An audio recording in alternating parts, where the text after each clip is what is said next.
carry a big stick. Yeah.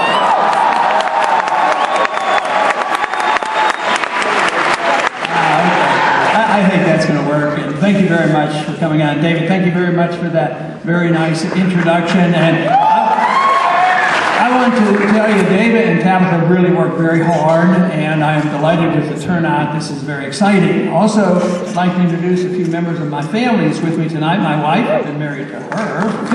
Yeah.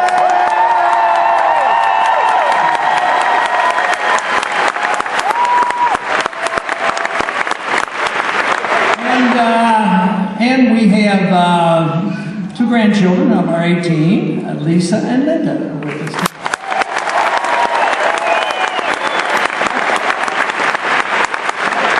And I do know how much work David and Tabitha put into this, so I know these things don't happen accidentally, and we probably gave you 3 or 4 days notice or something like that, so this is really pretty amazing. And I heard there was a little bit of competition on campus, but I appreciate very much that you could come here tonight.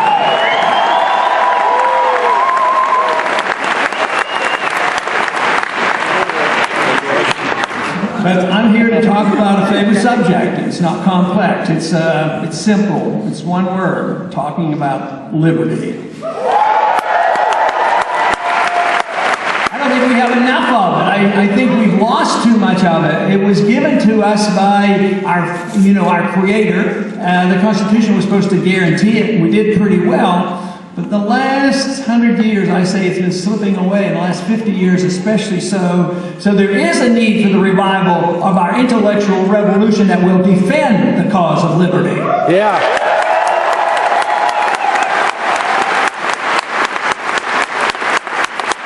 I just met David a few minutes ago, and I was very impressed that he is a veteran, and he spent 2 tours of in Iraq, in the military.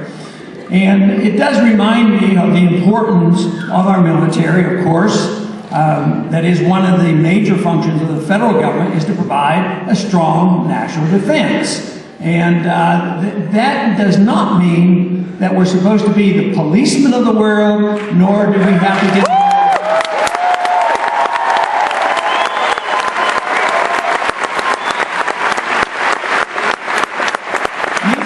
involved in nation building and getting involved in internal affairs of all nations, which the founders did not give us the authority to and advised us strongly not to.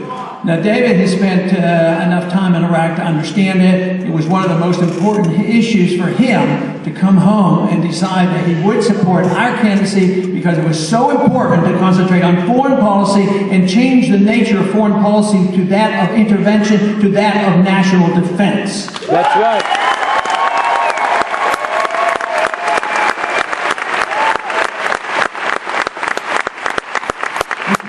Simply obey the Constitution. That would be a pretty good place to start.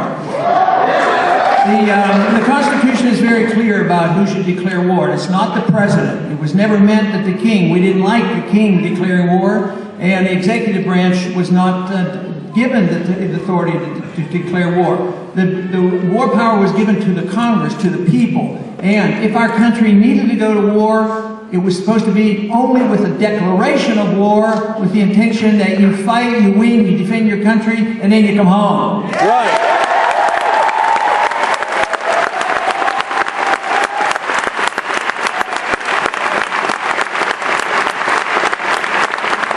Which raises a lot of question about what we've been doing in the last 10 years. And as a consequence of 9/11, certain things have been done in the last 10 to 12 years that wouldn't have been done otherwise. And for instance, if 9/11 had not occurred, we wouldn't have the Patriot Act. The Patriot Act was planned for before 9/11. 9/11 provided the opportunity to get a piece of legislation passed that they wanted. Now, if that bill had been called Repeal the Fourth Amendment, maybe it would have never been passed, but that's essentially what it was.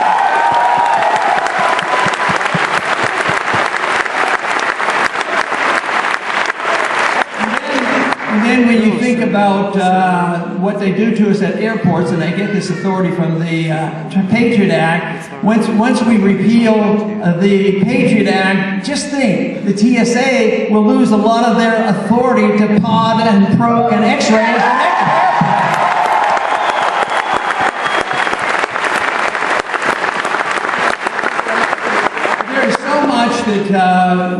So much we have drifted away from in this country. We were once the most free country and the most prosperous country.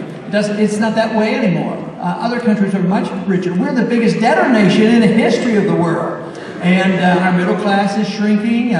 The wealth of this country is shrinking. We still have material wealth in this country, but it's all based on debt. And most people realize it's coming to an end. Most people realize it's not a fair distribution any longer. Where a free society gives you the largest middle class, our middle class is shrinking, and our middle class is getting poorer. The poor are getting poorer, and guess what? What is happening? A lot of wealth is being transferred to the privileged class. And that is the reason we have to address this, because this will cause social dissension, and right now it already has, because under these conditions, especially when you destroy a currency, you always have transfer of wealth from the middle class and the poor to the wealthy class. And then when they get the benefits from a system like that and they get into trouble, guess what they do? What they did in 07 and 08, come crying to the people. We're too big to fail. Don't let us fail. It'll be a calamity if we fail, so we need bailed out. So the Congress rushed in, the Fed rushed in, they bailed them out and bought up all the bad debt. The debt should have been liquidated, there should have been bankruptcies, but they bought the debt out, the government bought the debt, the Fed bailed it out, dumped it on the American people, and guess what? The American people lost their jobs and they're losing their houses. This is the reason that we have to reassess this whole process, especially the monetary system, as well as the destruction of our currency and the wasteful spending and the deficits. We've got to get control of the spending in Washington, D.C.